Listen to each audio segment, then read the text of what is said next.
रसूल अल्लाह ने 5 खूबसूरत हदीसें बताई। नंबर 1, तुम में से बेहतरीन शख्स वो है जो ना किसी को तकलीफ दे और ना किसी की तकलीफ का जरिया और सबब बने।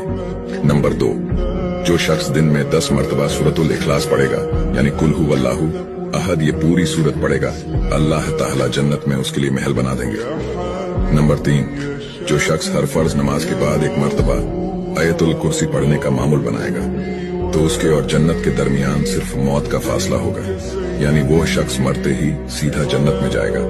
नंबर 5, जो शख्स घर से निकलते वक्त ये दुआ पढ़ेगा, बिस्मिल्लाहि तवक्कलतु अला अल्लाह ला हौला वला कुव्वता इल्ला बिल्लाह, तो अल्लाह ताला शैतान के शर से उसकी हिफाजत फरमा देता है और जिस काम को वो निकला अल्लाह ताला उसमें आसानी पैदा फरमा देता है। नंबर 5, रसूल अल्लाह ने फरमाया, वो शख्स हरा भरा रहे, हंसता खेलता रहे, जो शख्स मेरी हदीस सुने उसको महफूज रखे और उसको दूसरों तक पहुंचाए।